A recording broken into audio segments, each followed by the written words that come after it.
Hello, King Drew. My name is Miss Moore White. I'm an alumna and I teach history in the Medicine and Science Careers program. And I'm here to introduce the Community Inquiry Project. So this year we're doing things a bit differently in our science fairs. So this year we're going to have every single person on campus examining themselves. Yep. So you're going to look at yourself, you're going to examine your family, and you're also going to check out your community. You're going to use the information that you compile to design a research question that's going to focus on an environmental, biological, or social science. So in this video, we're going to learn more about what this year looks like, more about what all three of the sections look like. And we're also going to hear from Ms. Watson, one of our amazing biology teachers. So King Drew, let's get started and let's check it out and see what we have in store. First, let's have a quick history lesson. King Drew was born of revolution.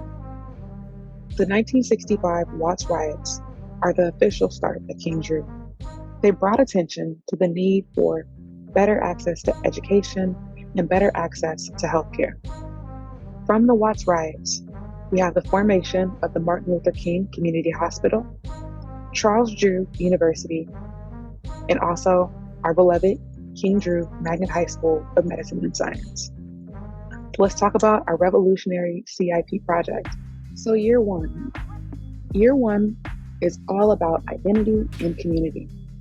The guiding questions. Number one, how did you get to King Drew? We know you applied. That's not what we're asking. This is a question about movement of you, of your family, of your community. So how did you end up in Los Angeles to end up going to King Drew? Number two, how do we strengthen community assets when addressing community needs? So how do we look at the things that are enhancing our community experience, but then also address our community needs or things that may be lacking in our communities? And finally, how do we develop a researchable question based on our lived experience? So we're going to be checking out the three different sections that go along with year one. And each one of these sections is going to have a few assignments and projects and writing prompts to help you get to a researchable question.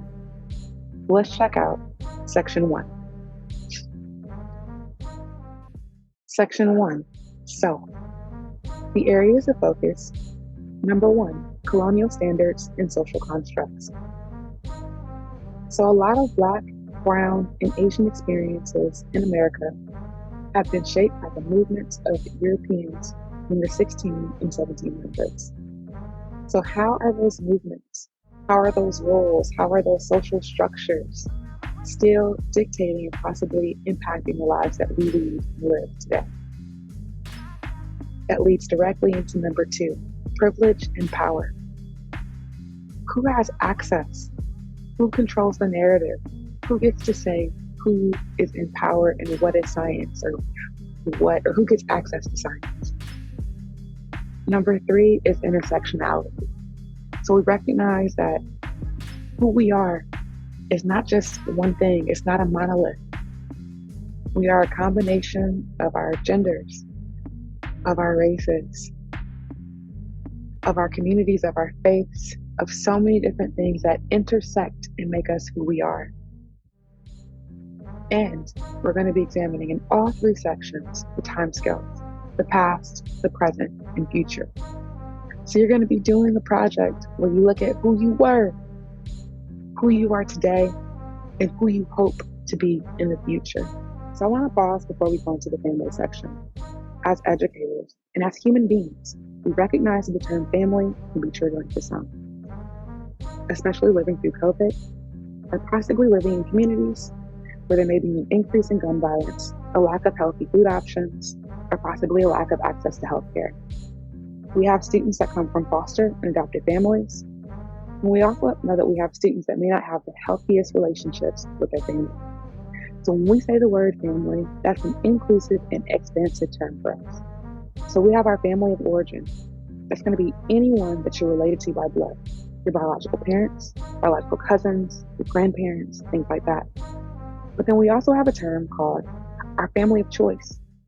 That's going to be people that you choose, that you want to learn more about, that you want to spend time. Those can be your friends. Those can be your friends, their family. Those people that you already call your play cousins, your play siblings, or they can be people in the community that you know and respect and want to learn more about.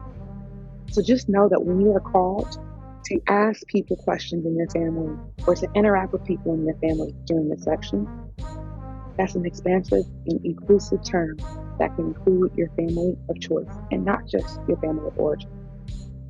And if it gets to the point where you still don't have anyone that you can call on, I'll be your family. Ms. Lopez will be your family. Ms. Watson will be your family. Mr. Ing will be your family. You have family here at Kingdra. Section 2, family. The areas of focus. Number 1, interview design. You're going to be called to create and ask questions, historical elements. From what you learn from asking those questions, you're going to use the history. My own family story. My grandparents are a part of the Great Migration. That's the mass movement of African Americans from 1910 to 1970, where they moved from the southern parts of Louisiana, or southern parts of the U.S., Louisiana and Tennessee, all the way out to Los Angeles. So my historical element will be about the Great Migration. Can't wait to see what yours is going to be about. And finally, just like in section 1, we're looking at the time scales. So where was your family in the past? Where is your family today? And where do you hope your family to be in the future, or even your future family? Section 3, community. Areas of focus. Community assets and needs. So our community assets are going to be those things that are beneficial to our experience. Schools, public transportation, grocery stores, medical facilities, and so many other things that bring value to our lives. Community needs are going to be things that your community needs to improve. So maybe they do need better access to healthcare, better access to grocery stores. And you're going to be able to map out what's there and what also needs to be there. That's going to lead us into GIS mapping. GIS stands for Geographic Information Systems. So we're going to turn our community assets and needs into quantifiable data, where you're able to input the information into computer systems and map out your community. And then finally, we're going to look at the timescales of our communities. So what our communities are like in the past, what's happening in them today, and what is going to happen in them in the future. And by communities, this can be your community of origin, where you live, or also your community of choice, where you choose to celebrate or go, or whatever part of the city of Los Angeles you love the most. And now we're going to hear from Ms. Watson, one of our 9th grade biology teachers. And she's going to share more about why she does this work and her experience as a woman of color in science. Let's check it out. I was recently asked to share why I'm so passionate about the Community Inquiry Project and about community science, specifically in communities of color, Black, Brown communities, Indigenous, Black communities. And I would like to share a story that kind of shaped who I became, or started shaping who I became. When I was in college, it was my 4th year, and I was taking an embryology class. I was pre-med at the time, and I was fortunate enough to be a part of a data collection study involving mothers and infant mortality rates, but more specifically looking at data around spinal bifida and folic acid. And this was a study at the college I went to, Northridge, in conjunction with UCLA. And in going through the data, it was a different time. There wasn't all these, there were algorithms, but there weren't all these algorithms. But we were asked to go through the data, and we inputted the data into spreadsheets, basically. I was an undergrad. It was important work, but it was tedious work. And every once in a while, we got to have these sit downs with the scientist leading the study, the lead investigator. And these were like very short periods of time, 10 minutes with this scientist. And we got to ask them anything. And as I was going through the data, I started noticing that they had women, young, old mothers, lots of different women having babies of all different demographics from all over the United States, different age ranges, different socioeconomic levels. But in all the data that I had been going through for weeks and weeks and weeks, I did not encounter one single Black woman in the study, not one. At the time, I think I looked it up, and Black people were 13% of the population. And I had easily gone through hundreds of pieces of data, hundreds of participants, and there was no Black people, no Black women. And so when I got my 10 minutes with the lead scientist, I asked her, why is it I haven't encountered any females, any Black females in your study? And, she told me straight-faced with kind of no shame or even realization that this was just wrong. She said, Black women have such a high infant mortality rate compared to the rest of American citizens that if we included them in this study, it would skew the data.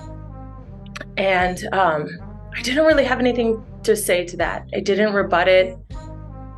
I don't exactly even remember what happened. I just remember being so disenfranchised with science at that moment.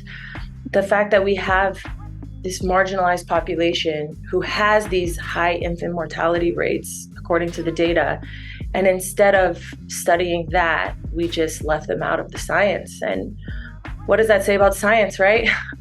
To me, personally, what it said at the time is that science needs to change. And it wasn't long thereafter that I moved my area of study from pre-med into more of a environmental, educational, and evolutionary-based science. And there were problems after that, but the big question, why? Why are we excluded from this data? Why are we excluded from this science? It's a big part of the reason why I do this work. Our voices matter, our representation matters, and we matter. And we matter in science. So, community inquiry project for the win, y'all.